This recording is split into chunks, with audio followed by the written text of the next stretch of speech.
Caso Macedonia. Historia de una persecución. Episodio 2. Un policía de calle. Quedamos con el subinspector de los Mossos d'Esquadra, José Ranea, en su pueblo, en Vilanova y la Geltrú, en la provincia de Barcelona. ¿Cuándo entraste en los Mossos tú? Yo entré en el año 92. Yo ya venía del mundo de la seguridad privada y de la policía local. Me gustó el tema de tema de la investigación y todos tenemos carreras, pero la carrera de la calle es buena. Mis funciones eran, pues de ahí dependen unas unidades, la de investigación y 2 de seguridad ciudadana, y de ahí pues gestionas, pero te involucras. O sea, yo no es que solamente hiciera confidentes, que yo me pongo el uniforme y me voy a la manifestación lo que se le llama polivalente. A mí Ranea me lo presentó el periodista Carlos Quílez, que trabajaba aquí en Radio Barcelona, y desde el principio, me pareció un policía, de los que se cree en su trabajo, muy implicado en los casos, en tener información de primera mano de las historias. Me pareció de esos polis de la vieja escuela, de los que patean las calles, que hablan con los malos, que buscan hilos para tirar, un poco de los que saben llevarse bien con la gente y que tienen esa habilidad para moverse en los bajos fondos, pues para sacar buena información. Hay que pensar que Ranea durante todos esos años es un policía de calle, dedicado a captar confidentes y a obtener información policial de valor. Ranea es un policía de raza, es un policía de calle, es un policía valiente, poco ortodoxo en lo formal, tremendamente ortodoxo hasta donde yo sé en lo estrictamente profesional. Pues es un hombre de 1,90 m, pesaba 130 kilos, llevaba unas melenas, pendientes, cadenas, es decir, era la antítesis de la imagen de un policía, pero claro, donde él estaba trabajando no podía ir con corbata ni vestido de monaguillo, tenía que ir como tenía que ir, ¿no? Todo ello impactaba bastante. Me contaban algunos compañeros suyos que entraba en el barrio de la Mina, que era bastante conflictivo en ese momento, y todo el mundo le respetaba, iba incluso con un collar. O sea, que sabía moverse muy bien en según qué ambientes, ¿no? Tuvo un papel muy importante, sobre todo en el Hospitalet de Llobregat, esto está al lado de Barcelona, con todo el tema de las bandas latinas, sobre todo con los Nietas, con los Latin Kings. Ranea estuvo infiltrado en cárceles de Ecuador para averiguar información y en la lucha contra las bandas latinas hace muchos años. Y para eso se ha de ser muy valiente y un poco loco, un poco pecho plateado, que diríamos. Y Ranea lo es. Por lo tanto, Ranea bajaba a las cloacas y hablaba con confidentes y tal. Estos son años de trabajar y de... A ver, en el mundo de los confidentes y de la delincuencia también tienen sus valores. Hay que ser íntegro también. Y hay que demostrarlo. Y entonces ahí te empiezan a respetar. Y una de las personas con las que hablaba, como la Guardia Civil hablaba y como la policía hablaba, era con Manuel Gutiérrez Carbajo. Entonces ellos hablan a menudo y es a partir de esas conversaciones cuando se empieza a sospechar. Sobre todo son conversaciones de terceros, no tanto del propio Ranea como de terceros que hablan pues de regalos al subinspector y del pago de medicamentos incluso. Y con estas sospechas en marcha llega el día en que todo se precipita. El 15 de octubre del 2010 es cuando me cambia la vida. Hasta ese momento Ranea había seguido trabajando como cada día. Al día de antes hicimos unas 6 entradas consecutivas de bares, en zonas, en peluquerías, donde teníamos noticias de que se había aceptación y tráfico de estupefacientes, y hicimos un operativo, pusimos patas arriba un barrio. Y al día siguiente, mira por dónde, pues me cogen y me citan y me dicen que estoy detenido. El 15 de octubre de 2010, Ranea está en su despacho en la comisaría de Vilanova y la Geltrú, donde es el número 2 de esa comisaría, y recibe la noticia de que va a ser detenido. Le informan que está acusado de formar parte de una organización criminal y de narcotráfico. Él no se lo podía creer, a pesar de que cuando llegaron allí ya se olía algo, porque alguna intuición tenía respecto a que esta gente de asuntos internos, de su casa, está moviendo cosas alrededor de Carbajo. Él alucina, piensa que eso es un error y que va a subsanarse enseguida, y le llevan detenido al calabozo. Y incluso está tan convencido de que no ha hecho nada que llama a su mujer y le dice: oye, no te preocupes, ha habido un malentendido, esta tarde voy para allí. Lejos de subsanarse en poco tiempo, esa detención se alarga 5 días y queda completamente incomunicado. Después ya no aparece por casa porque es detenido y enviado a prisión. Ranea a día de hoy sigue sin dar crédito a la escena que tuvo que vivir en su propia comisaría. Aquí tengo que dar las gracias a algún mando que tuvo la valentía de decir al subinspector José Ranea: no os lo lleváis como lo queréis llevar detenido, haciendo un espectáculo en una comisaría. O sea, el plan era, creo que, pues ponerme los grilletes allí y llevarme y hacer. Y entonces, pues este mando que estaba por encima me detuvo él, me leyó los derechos, le dije textualmente, esto es una broma, porque era salud pública y asociación ilícita. ¿Cómo? Y detención incomunicada. ¿Perdona? ¿Incomunicada? O sea, vamos a ver, los que hemos trabajado en la investigación, hemos hecho cosas, sabemos todo esto. De alguna manera, pues se me entrega a los de asuntos internos y ya pues ahí empiezan a llevarme, me aíslan durante 5 días. Bueno, hay una detención ilegal como una casa, pero esto solo se aplicaba a la lucha contra el terrorismo con ETA. Inmediatamente después ingresa en prisión. El juez ordena su ingreso en prisión provisional. Está en Quatre Camins durante 2 meses. Hay una percepción con el tiempo que es que lo que pretendía el juez es, encerrándolo, que él cantara o hablara de trapero, pero Ranea no tenía nada que decir y nunca contó nada especial y estuvo 2 meses entre rejas. ¿Cómo es ese momento? Es como una nebulosa, no me lo creo, esto no está pasando. Yo había entrado en prisiones a hacer muchas declaraciones y tal, pero no es lo mismo, o sea, no tiene nada que ver. Te meten ahí ya en unos días hasta que te pasan al módulo. Bueno, pues fue corto, porque claro, se hace muy largo, pero muy intenso. ¿Coincidiste en el módulo con gente a la que tú habías metido en la cárcel? Pues sí, tenía un par de sujetos que tenía puerta por puerta, en lo que se dice vulgarmente el argot del chabolo, en la celda. Bueno, lo gestioné lo mejor que pude. Ellos a lo suyo y yo a lo mío. Pero sí, no es agradable. ¿Cómo se le explica algo así a la familia? Haciéndome el fuerte, porque bajabas allí entre cristal y cristal y intentabas cuidar de los niños, cuidar esto, tranquila, esto es un malentendido, tal. Y cuando había las llamadas telefónicas, pues los dos, el grande y el mediano, que ya pues sí les dijeron algo en la calle, en el instituto, porque, como he dicho antes, era una persona ya pública. El pequeño no, como yo había estado por ahí en cosas de investigación y tal, y siempre, pues, el papá está en una misión, engañándolo ahí, porque era el más inocente y tal. 2 meses después, Ranea queda en libertad condicional a la espera de juicio, pero ya nada es como antes. Recuerdo que a las pocas semanas de salir de la cárcel, quedé con él en un bar de Barcelona, pues para escuchar su versión de todo, y cuando entró por la puerta, la verdad es que vi a la sombra del policía que yo había conocido un tiempo atrás. Caminaba lento, cabizbajo. Recuerdo que íbamos hablando y le caían las lágrimas por las mejillas. Había envejecido de golpe. En ese momento tenía 42 años y la verdad es que estaba hecho un trapo. Y una de las cosas que me marcó es que él todo el rato repetía que él no volvería a ser policía, y que no veía futuro, y eso, pues la verdad es que le dolía mucho. Y sobre todo el tiempo que había pasado en prisión, o sea, se sentía súper mal. La gran mayoría de compañeros policías, muchos de ellos le dan la espalda, y al quedar en libertad provisional, bueno, evidentemente su carrera policial se trunca. Y él se da cuenta al salir de que se ha convertido en un apestado, en un paria. Incluso en las carrozas del carnaval de Vilanova, la Geltrú, que es un carnaval muy conocido y muy popular aquí en Cataluña, pues se le dedican 2 carrozas diciendo que hay que acabar con la corrupción policial, con lo cual a partir de ahí su vida personal y profesional se ve muy alterada.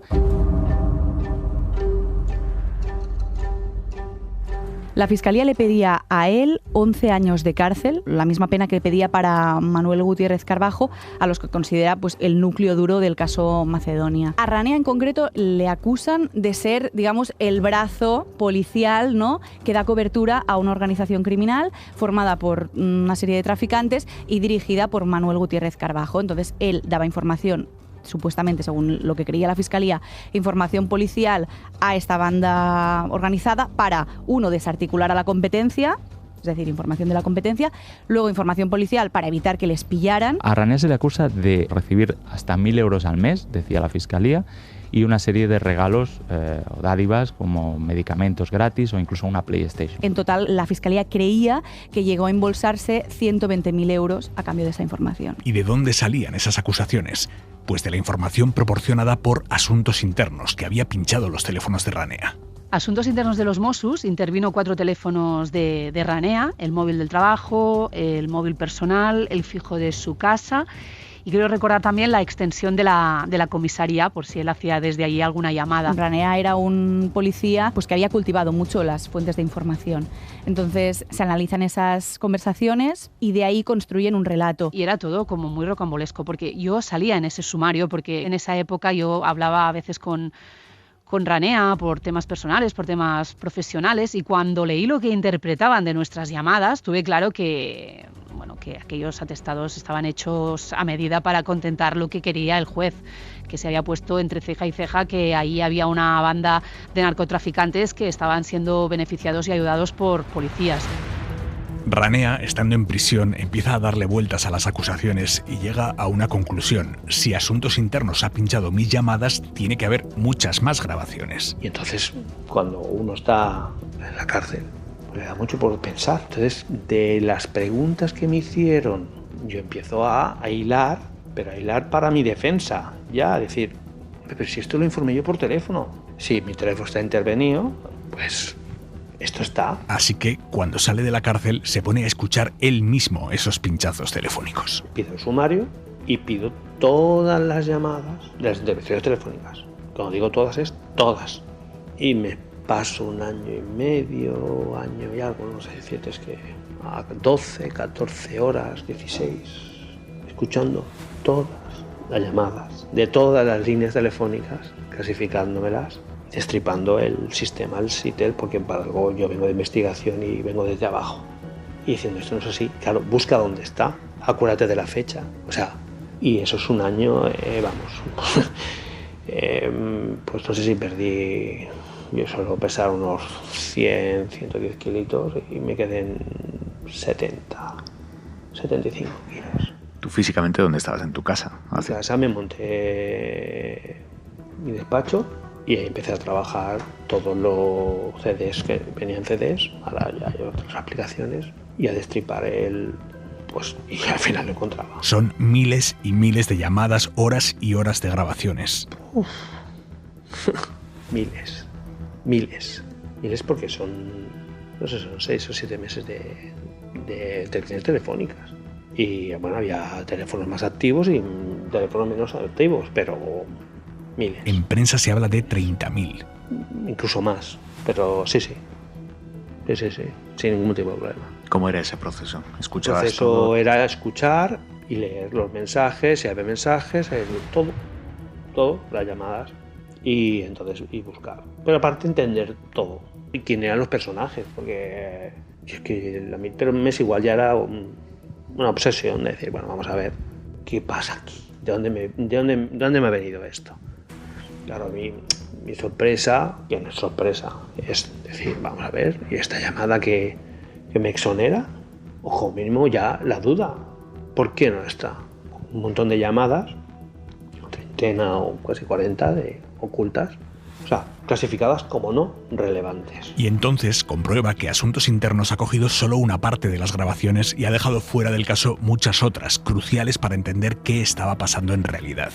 Si yo quedaba con un colaborador confidente por cierta razón, esa quedada, pues era colaborar con una asociación ilícita. Vale, hasta ahí puede ser que hasta, bueno, pues dices, vale, pero claro, tenías la otra parte, que todos los teléfonos lo acreditan. Y pues llamaba a mis superiores y les informaba de lo que había pasado en esa quedada. Todas estas llamadas no relevantes. Las que me exoneraban, no relevantes. Todo lo que me exonerara, no relevante. La selección de llamadas era, paradójicamente, una Macedonia. Pero gracias a eso, a escucharse miles de conversaciones, vio cómo aparecían cosas tan terribles como, por ejemplo, aquellas cosas que en las conversaciones dinamitaban la teoría del juez, el juez no las incluía, y aquellas cosas que de alguna forma podían avalar la sospecha del juez, el juez sí las incluía, ¿no? ¿Pero esto qué es?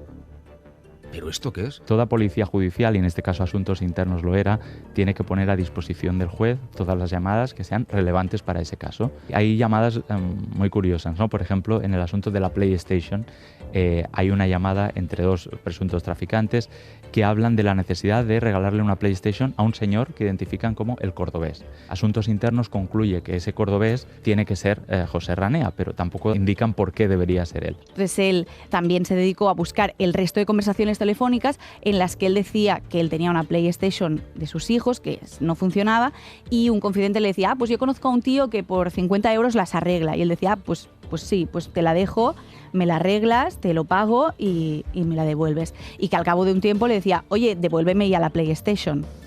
Entonces la conversación no era regálame una PlayStation, me la voy a quedar, sino que era, oye, te di una PlayStation que estaba estropeada, vengo a recogerla. Si yo le pincho, yo soy policía y le pido a un juez que pinche el teléfono de Aimar porque es un señor traficante, que tengo indicios y tal, todas las cuestiones que tienen que ver con la vida personal de Aimar y que nada tiene que ver con su sospecha, su sexualidad, si es del Barça o del Madrid, si lo que sea, eso es irrelevante, no puede estar en el sumario. Tiene que estar aquello, todo lo que tenga que ver con la sospecha de narcotráfico. Bueno, pues Aguirre lo metió todo. Todo. Todo. Su vida personal, su vida familiar, su vida emocional, todo lo metió ahí, ¿no? Es decir, ¿dónde está el límite, no? Y esa indefensión a él le carcomía por dentro. Ranea no podía pensar en otra cosa. Estaba ante el caso de su vida, su propio caso. Dice, esta es la investigación de mi vida. Esto no ha sido así, esto no ha sido así, esto no es así, a esto le falta este detalle, esto ha sido omitido, esto está sesgado, aquí no hay revelación de secretos, aquí vamos a... No. Yo recuerdo incluso que me había visto para hablar con él y para charlar con él. Yo recuerdo haberle dicho, yo me llamo Rani, decirle a Rani, digo, llevas 40 minutos seguidos sin dejarme hablar, o sea, sin dejarme hablar y yo callado, naturalmente, escuchándole, hablándome del sumario. Es decir, ya llegaba una obsesión enfermiza, lógica, pero absolutamente peligrosa, la que vivió con él. Digamos que Ranea es el gran investigador de este caso, o sea, es el investigado, pero a la vez es la persona que más horas, yo diría que muchas más que la Fiscalía y que cualquier policía de asuntos internos que estaba investigando el caso, dedica a su propio asunto, ¿no? Con el objetivo de salvarse. Y un día quedamos y me dijo, oye, escucha esto, a ver qué te parece. Y era una llamada en la que él hablaba con una superiora suya, una jefa de Mossos, y le contaba que iba a quedar con unos traficantes que eran confidentes y que tenían que averiguar, pistas sobre un caso y que él quería quedar con ellos para tener más información. Bueno, pues había sido el protocolo, aunque no estuviera establecido, que se sigue, es decir, informar a tus superiores que te vas a reunir con unos confidentes para que después, si hay alguna llamada, alguna historia rara, no te imputen.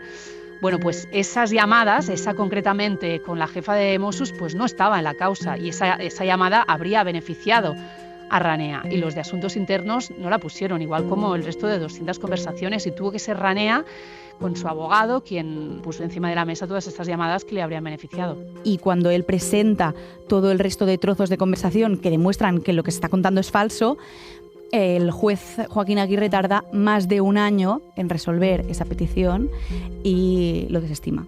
Considera que son irrelevantes las conversaciones que él quiere aportar a la causa. En ese momento Ranea se siente prácticamente solo.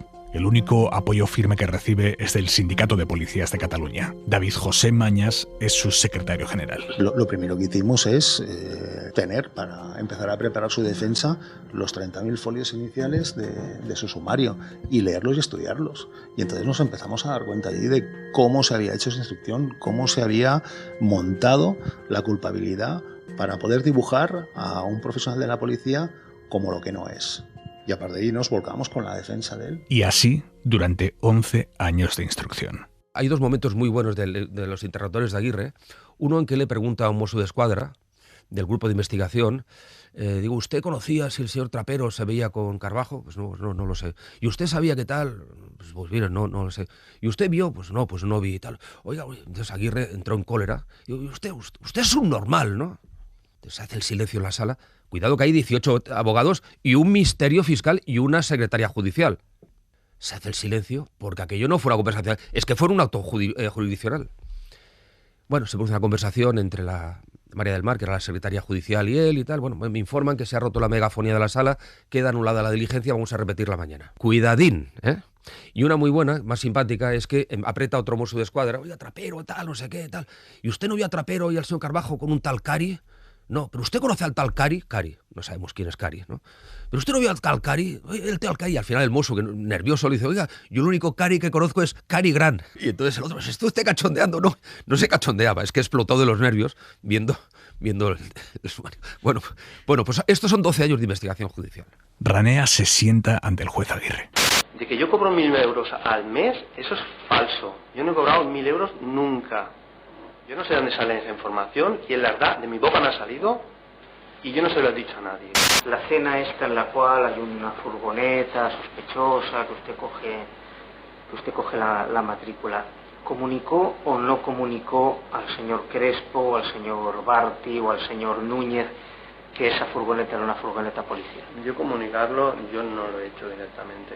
Puede ser que en el transcurso de una conversación digo, vaya la que liaron, mira, ya está, este comentario. ¿A quién? Yo creo que puede ser a Iván. A Iván Núñez. Pero no directamente, ves y dile esto. El juicio llega a finales de 2021 a la Audiencia de Barcelona. En el siguiente episodio... El caso Macedonia tenía como objetivo al mayor Josep Lluís Trapero. ¿Tiene usted conocimiento de que el señor Ranea haya actuado irregularmente o contra el interés del cuerpo de los Mossos de Escuadra? Aquí te enteras quién son tus amigos, quién lo parecían y no lo eran, y quién aparecieron cuando no los esperabas. Teniendo conocimiento yo, no. Yo he hecho decenas de juicios contra ETA.